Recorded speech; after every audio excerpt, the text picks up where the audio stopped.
සමහර හමුවින් අපේ ජීවිතයම සදා කාලයටම වෙනස් කරනවා. ඒ කට්ටියකින් දැන් මං දිහා බලන්නේ මගේ කෙල්ල විතරයි. එයා තමයි කල්පනා.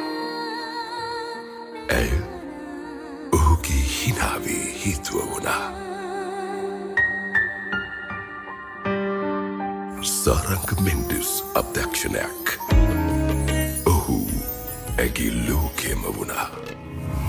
රැහින පාවෙලා මාආල නළඟනා ඒ දැසයාවෙනා ආශාගී වැහෙනා රැසිත මේගයක් වගේ කොල්ල එකෙම වශී වෙය අනේ පරියා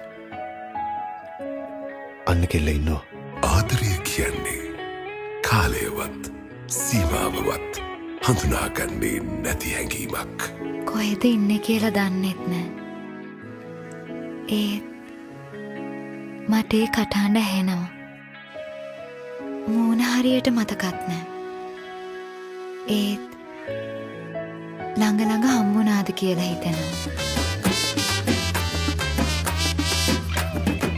බෝලිම් දිගේ ඇවිත් ඇසක් කසන්නා මෝලම් කසතදින් ඉඟත් සලන්නා ඩාලින් කියා හොරෙන් මුවත් සිබින්නා බෝඩින් කඩාවරෙන් පෙමක් ලබන්ටාතා රඟයි සුපෙම් පමරා මොනරා වගේ රැඟුම්පා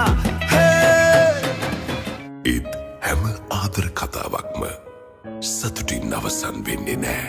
මිනිහා පංචාකාර මිනිහෙක්ද කොහෙද? මට මනමාලය හම්බුණානේ උදේ බස් එකේදී.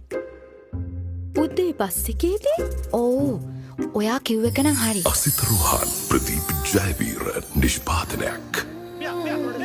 තරාව විරාව වේදනාව අවසානයක් නොමැති ආදර කතාවක්. මේ වේදනා හිමි වේද සැමදා ළඟ ඉන්න නුඹ ආවදා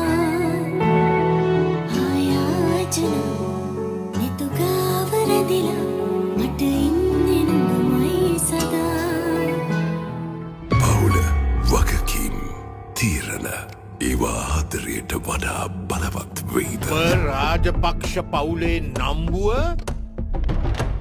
එක දවසින් කුඩු පට්ටම් කරලා දැම්මා. හැබැයි පුතේ උඹ ඔය කාමරෙන් ඔය ගෑනු දෙන්නව මං හොයා ගත්තොත් අද මෙතන මිනි මැරුමක් ආ.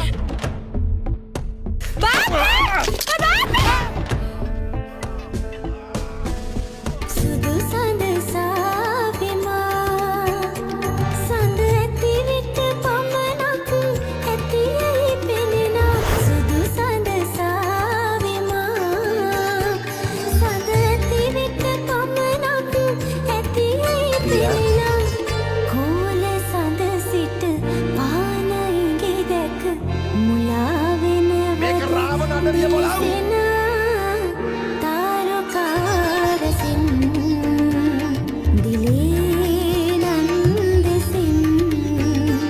කල්පනා ළඟදීම සිනමා ශාලාව